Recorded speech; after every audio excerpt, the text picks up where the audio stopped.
Hello.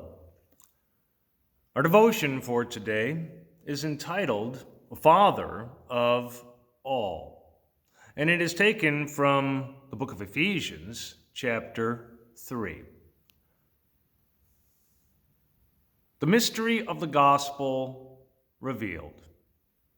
The Apostle Paul writes, "For this reason I, Paul, a prisoner of Christ Jesus on behalf of you Gentiles, assuming that you have heard of the stewardship of God's grace that was given to me for you, how the mystery was made known to me by revelation, as I have written briefly.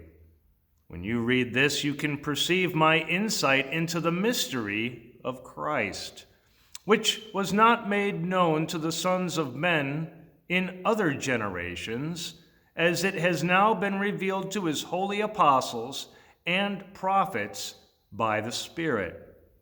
This mystery is that the Gentiles are fellow heirs, members of the same body, and partakers of the promise in Christ Jesus through the gospel. Of this gospel I was made a minister according to the gift of God's grace, which was given me by the working of his power.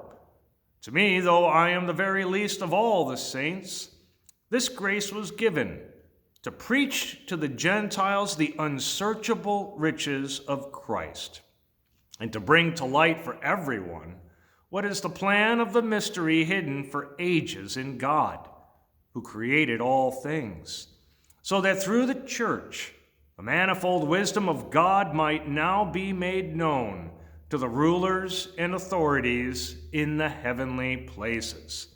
This was according to the eternal purpose that he has realized in Christ Jesus our Lord, in whom we have boldness and access with confidence through our faith in him. So I ask you not to lose heart over what I am suffering for you, which is your glory." Prayer for spiritual strength. "For this reason I bow my knees before the Father, from whom every family in heaven and on earth is named, that according to the riches of his glory, he may grant you to be strengthened with power through his Spirit in your inner being, so that Christ may dwell in your hearts through faith, that you, being rooted and grounded in love, may have strength to comprehend with all the saints what is the breadth and length and height and depth, and to know the love of Christ that surpasses knowledge, that you may be filled with all the fullness of God. Now to him who is able to do far more abundantly than all that we ask or think, according to the power at work within us, to him be glory in the church and in Christ Jesus throughout all generations, forever and ever. Amen."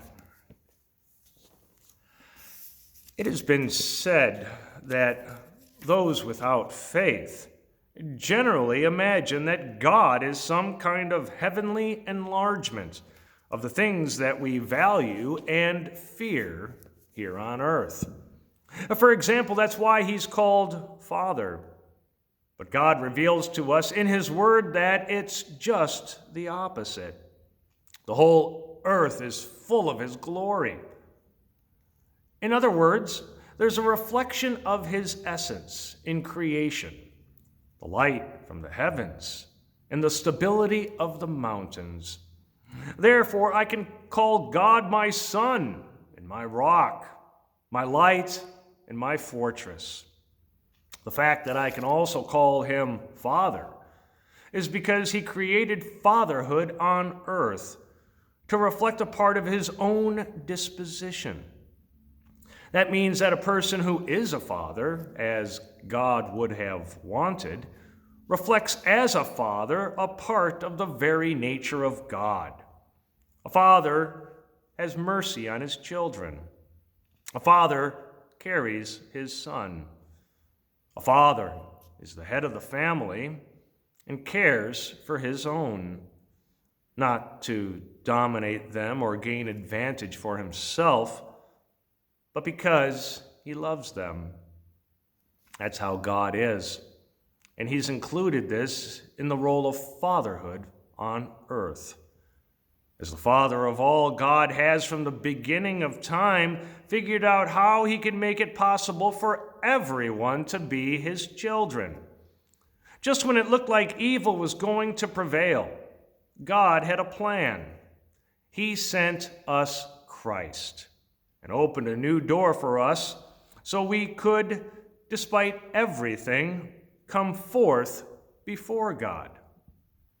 Paul describes all of this in this chapter. Then he kneels down before God, the Father of mercy, and praises him for his inexhaustible and unfathomable abundance that he's given to us through Christ in the church. In the church. This is worth taking a note of. You see, the church isn't just an association of people that have the same religious interests. No. The church is a work of God, a part of Christ. God's plan for our salvation has been revealed to us, and this happened through the church. And to the Father be glory in the church and in Christ Jesus throughout all generations forever and ever. Verse 21.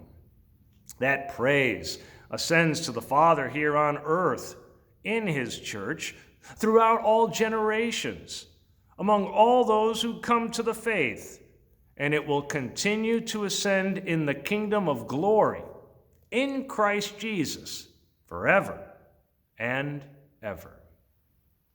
Let us pray. A Father of mercy and ever-comforting God, we pray that you hear the prayer that your apostle has prayed and allow it to be fulfilled in us also. Allow us to grow inwardly in power through your Spirit. Let Christ live in our hearts. May we be firmly rooted and established in love, so we can also understand something about Christ's love, the inexhaustible and unfathomable. In your fatherly kindness, you also want us filled with your fullness. You have given us life so we might receive a portion of all this.